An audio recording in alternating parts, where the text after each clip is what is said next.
Thank you, Taoiseach. The boundary alterations between Cork City Council and Cork County Council has the potential of causing major financial strain on Cork County.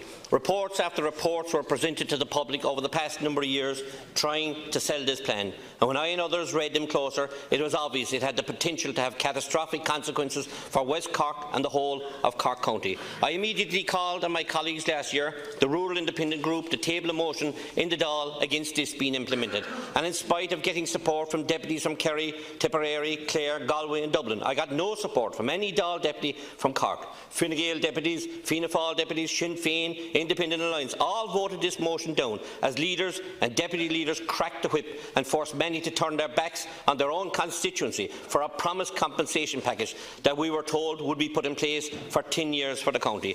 At a meeting held in the council chambers on September the 13th last, where all the Oireachtas members were invited, we found out that a new wording for the package is now being proposed, and it looks like a compensation package will not be for 10 years but instead be reviewed sometime in the first 3 years. Could happen in the first 2 months, and the City Council will not be compelled to pay compensation by law, which may well lead to a legal case between the two councils in the not so distant future, which will have further serious consequences. The people of Ballincollig in their thousands signed petitions against they being forced into the city boundary. Taoiseach, the people of Blarney and Tower look like being forced into the city boundary against the will of the people.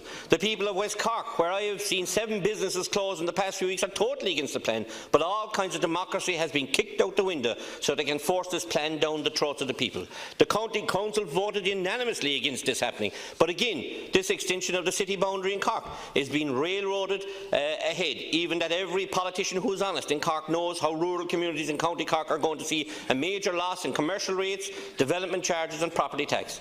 At a special meeting of the Cork County Council for all Oireachtas members on September 13 last, in Council chambers, the newly worded proposals, as it looks now, was being rejected by the Oireachtas members present as a shocking bad plan, and one that would have serious consequences for the whole of Cork County. In the 2 meetings held by the Cork County Council in Cork on this issue to advise members of the Oireachtas on the consequences for Cork County, the non-attendance by Deputy Leader of Fine Gael Simon Coveney and Leader of Fianna Fáil Micheál Martin sent a clear message to me and to the councils who were present that 1. They ignore their councillors on the ground, and 2. They are in favour of the boundary extension, which basically throws the whole of Cork County to the wolves. The opposition to our motion 12 months ago proved that some senior people in parties forced the whip on their deputies to vote against our motion. In other words, forced their own deputies to vote against their own constituency, which was nothing short of shameful. Taoiseach, it is not too late. In my view, I ask you to personally intervene here where others haven't and sideline this boundary extension till all potential disasters have been explored, as in my view these disasters have been overlooked today. Taoiseach, I am asking you to follow in the steps of a fellow West Cork man of my own, General Michael Collins, and govern for your country, rural and urban, and not allow politicians who don't have the interest of all their people win over here. Thank you, Deputy Collins. Taoiseach. Thanks. Thanks very much, and I want to thank Deputy Collins for raising this question, which I know is of great interest to people in Cork, both city and county. The Government supports the proposed redrawing of the boundaries for Cork City and County. We are ambitious for Cork. It is our southern capital. It is our second city. And we want the population of Cork to grow by at least 50% by 2040. Indeed, we want the population of Cork to grow twice as fast as the population of Dublin between now and then, and we're willing to stand behind the city in terms of infrastructural development to make sure that happens. We see it as part of an Atlantic economic corridor stretching from Cork to Limerick to Galway and beyond, acting as an alternative pole of development to the greater Dublin region, and that is very much at the centre of the Government's balanced regional development policy and ambition. We see it as a university city, as an industry hub with a developing airport and a rapidly expanding port, and we see it in a few years' time having its own directly elected mayor, giving the city a strong personality at its helm and also somebody who holds executive powers. We absolutely acknowledge, though, that this is a change, and all changes and all reforms are difficult, and in some cases, as is going to be the case in other counties, it may result in a loss of revenue. In this case, a loss of revenue to the county from property tax and also from certain business rates.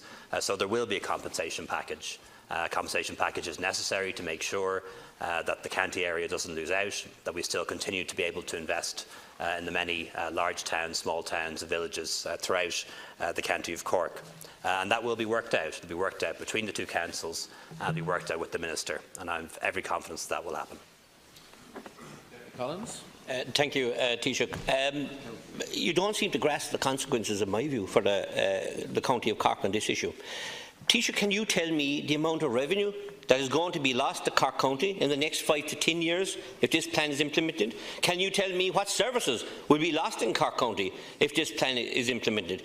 Taoiseach, the Mayor of Cork County Council, as well as his colleagues, are travelling here to Dublin on Thursday to try to force through and get an understanding here from the politicians in here of the seriousness of this if this plan is implemented. Taoiseach, if you can't withdraw the plan, can you at least ring-fence into law that no review takes place of the package for the county for 10 years? And can you ring-fence into law that the council will have to pay each year, as the City Council have to pay each year, as was being previously proposed? Thank you, Deputy Collins. Taoiseach, to conclude on this matter. Yeah, in terms of services, it's not intended that any services will be lost. People who are living in Cork County will continue to receive services from the local authority that they receive now. In terms of revenue, there will need to be a compensation package that has to be worked out. It is absolutely the case that areas that are moving from what is now the county into the city, that as a result of that, commercial rates could be lost to the county, but also those areas will transfer as well, and the cost of providing the services in those areas will no longer fall to the county, it will fall to the city. So expenditure will fall as well.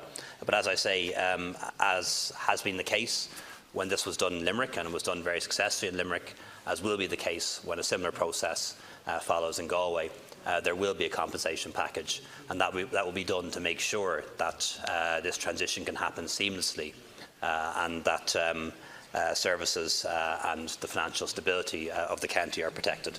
And you have my assurance on that.